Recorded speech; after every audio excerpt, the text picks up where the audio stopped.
안녕하십니까? 하나님의 은혜와 평강이 당신의 삶에 가득하기를 기도합니다. 우리는 종종 눈앞에 펼쳐지는 세상의 소식을 보며 역사가 과연 어디로 흘러가고 있는지 깊은 질문을 던지게 됩니다. 혼란과 불안이 가득한 시대, 우리는 어디에서 희망을 찾아야 할까요? 성경은 우리에게 그저 과거의 기록이 아니라 현재를 비추고 미래를 알려주는 살아있는 하나님의 말씀입니다.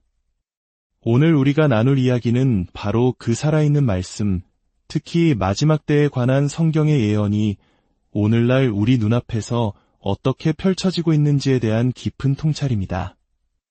이 메시지가 여러분의 믿음을 굳건히 하고 이 시대를 살아갈 지혜와 용기를 주는 축복의 통로가 되기를 소망합니다. 만약 오늘 말씀이 여러분에게 은혜가 된다면 이 귀한 복음의 메시지를 주변에 공유하며 하나님의 선한 사역에 동참해 주시길 바랍니다. 여러분의 구독과 공유는 저희가 이 사역을 계속 이어가는 데 큰 힘이 됩니다. 이제 주님의 인도하심을 따라 말씀의 깊은 세계로 함께 들어가 보겠습니다. 성경을 알지 못하는 사람들조차도 지금 우리가 인류 역사상 그 누구도 넘어보지 못했던 선들을 넘고 있다는 것을 감지하고 있습니다. 저는 이것을 오메가 사인, 즉 마지막의 징조라고 부르고 싶습니다. 첫째, 인류는 스스로를 완전히 파괴할 수 있는 힘을 손에 쥐었습니다. 단 한 명의 분노한 지도자 혹은 불안정한 정신을 가진 권력자의 손가락 하나로 이 세상 전체가 끝날 수 있는 시대에 우리는 살고 있습니다. 인류 역사상 이런 시대는 없었습니다. 둘째, 과학기술의 발전은 우리에게 새로운 위협을 가져오고 있습니다. 심지어 신을 믿지 않는 과학자들조차 인공지능과 같은 기술이 결국 인간이 통제할 수 없는 괴물이 되어 인류를 멸망으로 이끌 수 있다고 경고하고 있습니다. 우리는 스스로 통제 불가능한 존재를 창조하고 있는 것입니다. 셋째, 우리는 생명의 근본인 유전자 코드를 가지고 신의 영역에 도전하고 있습니다. 인간 복제를 눈앞에 두고 있으며 인간과 동물의 DNA를 섞어 창조의 질서를 무너뜨리고 있습니다. 이러한 실험이 어디로 이어질지 아무도 예측할 수 없습니다. 또한 우리는 전 지구를 파멸시킬 수 있는 바이러스를 만들어낼 능력까지 갖추게 되었습니다. 수년간 부인하던 끝에 이제 강대국들은 수백만 명의 목숨을 앗아간 코로나 바이러스가 실험실에서 만들어졌을 가능성을 인정하고 있습니다. 우리는 지금 불장난을 하고 있는 것과 같습니다.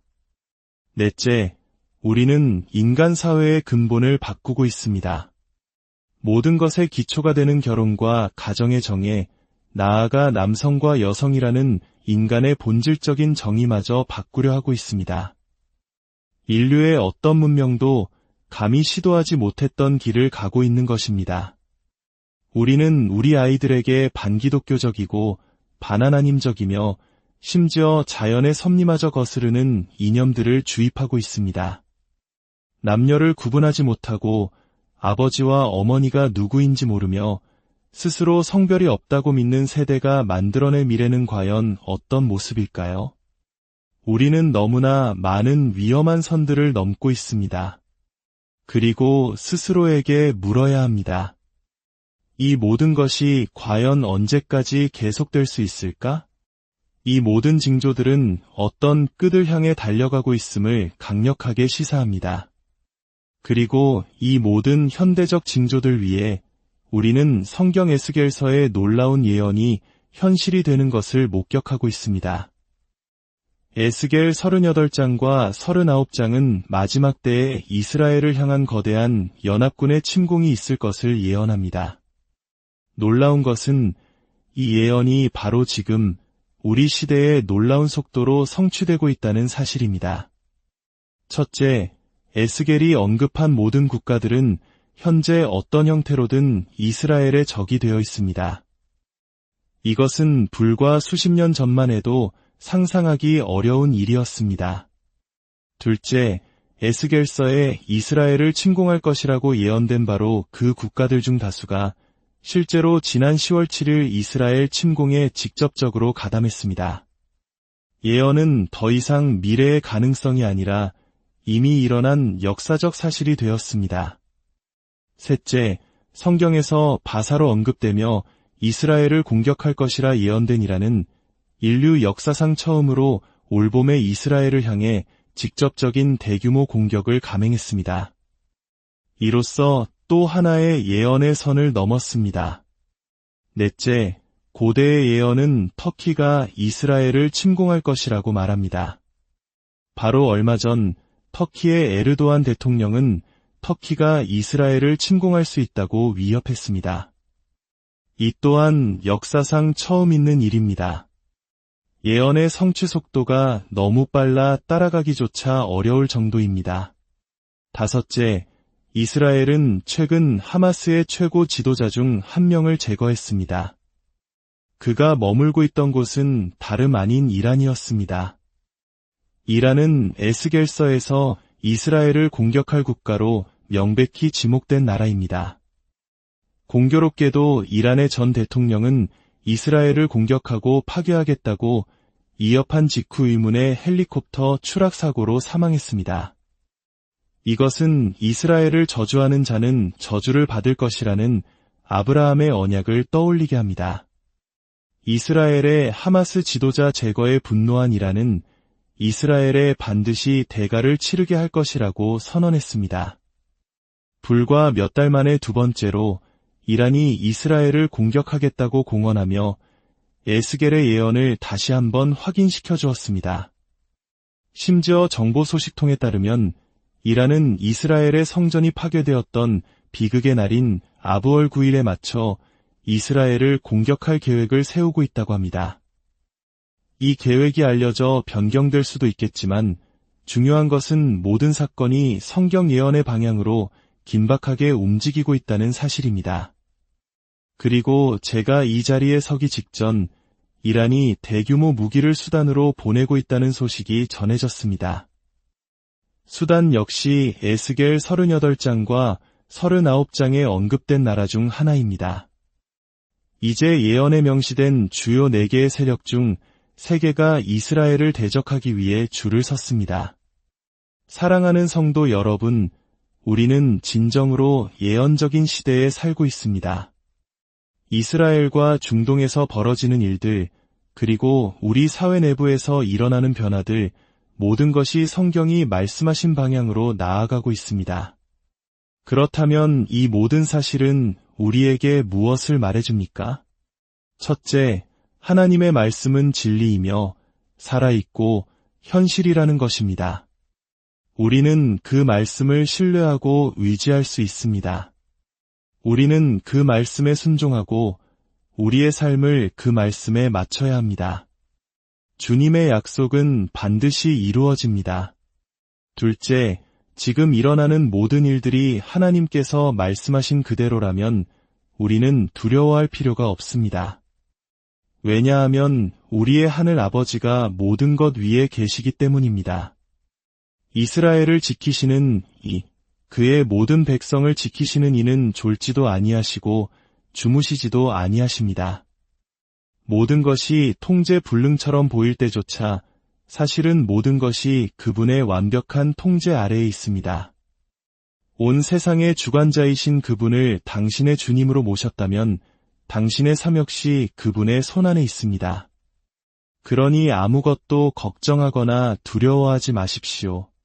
당신 위에 계신 분이 만물 위에 계십니다. 다만 그분이 진정 당신의 주님이신지 확인하십시오.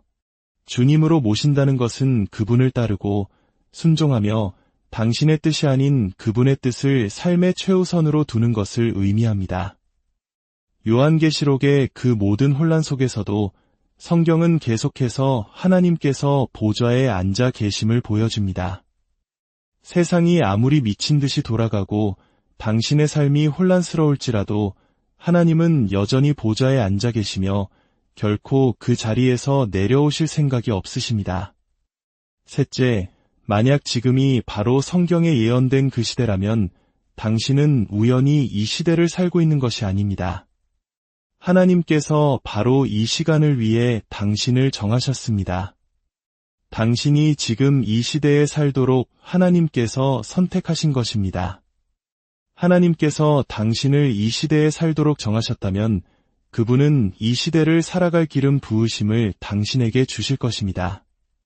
기름을 부으셨다면 앞으로의 날들을 살아갈 힘을 주실 것입니다. 힘을 주셨다면 당신은 계속 나아갈 수 있고 결국 이기고 승리하게 될 것입니다. 요한계시록 12장은 용과의 싸움 한가운데서 이렇게 선포합니다. 그들이 어린 양의 피와 자기들이 증언하는 말씀으로써 그를 이겼으니 그들은 죽기까지 자기들의 생명을 아끼지 아니하였도다. 그들이 이겼습니다. 하나님은 당신을 이기도록 부르셨습니다. 그 시대의 성도들이 그 모든 환난 속에서 이길 수 있었다면 우리 또한 이길 수 있습니다. 당신은 어떤 어려움도 이겨낼 수 있습니다. 하나님께서 당신을 이기도록 기름 부으셨고 승리하도록 부르셨으며 승리할 힘을 주실 것입니다. 그리고 기억하십시오. 이 모든 싸움의 끝에는 평화와 축복과 기쁨이 있습니다. 지금이 요한계시록으로 향하는 시대라면 우리는 요한계시록의 끝이 하나님의 나라, 눈물도, 슬픔도, 고통도, 어둠도 없는 영원한 천국으로 이어진다는 것을 압니다. 그러니 담대하십시오. 당신은 인류 역사상 가장 흥미진진한 시대, 이야기의 마지막 장을 살고 있습니다. 지금은 우리가 정말로 하나님을 위해 설 기회를 얻는 시대입니다. 하나님이 당신과 함께 하실 때 당신의 승리는 보장되어 있습니다. 이야기의 결말은 당신이 상상할 수 있는 가장 멋진 것 이상일 것입니다. 그러므로 계속 나아가십시오. 계속 싸우십시오. 굳건히 서십시오. 계속 달려가십시오. 주님께서 예비하신 그 영광의 날은 그 어떤 것과도 비교할 수 없을 것입니다. 주님의 이름으로 여러분의 삶 가운데 놀라운 승리와 축복이 함께하기를 간절히